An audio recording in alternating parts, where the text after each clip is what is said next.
Hello guys, welcome to my channel. Hari ini saya terbalik.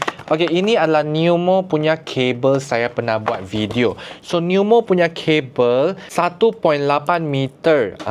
Banyak orang ada komen buruk-buruk tahu tentang kabel ini. Dulu saya buat review, kesian. Tapi korang kena faham, kabel ini dia jual murah. Banyak orang ingatkan dia tak boleh pakai. Ini 4-in-1 kabel tahu. Dia punya panjang kepanjangan ni sangatlah panjang macam ini. Boleh lastik lagi. Yang pentinglah dekat sini. Kenapa saya cakap 4-in-1? Dekat sini dia lightning dengan USB-A.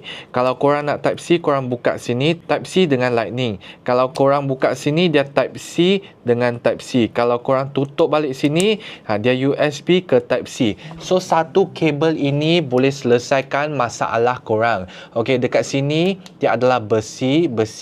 Ada juga komen dia cakap kabel ini betul ke 240 watt. Adrian pernah buat review. Hari ni Adrian nak explain sesiapa yang pakai device itu ataupun adapter, contoh macam adapter yang dia tulis 67 watt, ini kabel cucuk dekat sini, power masuk kat sini dulu, dia dah hadkan 67 watt. So kabel ini dia sudah tak boleh pi 240 watt lah. Korang faham tak?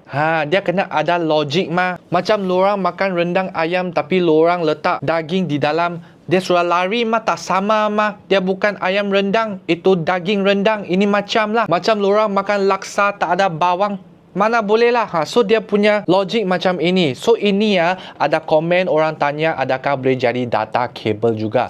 Dia 4-in-1, dia add-on 5-in-1 data kabel. Boleh support up kepada 480 Mbps. So dia memakai zinc alloy punya material juga. Tambahan pula yang menggunakan penyambung bersalut emas di dalam. Itu pasal pengaliran elektrik dia memang sangat baik punya. So dia juga ada smart chip di dalam supaya korang charge punya masa, ada apa-apa berlaku dia akan automatic cut off.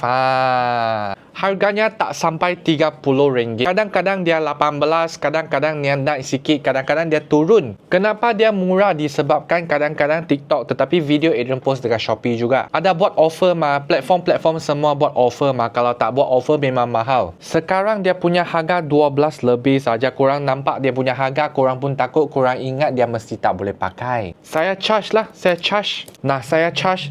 Okey, lorang tengok Type-C. Sudah charging. Apa-apa saya tak boleh pakai.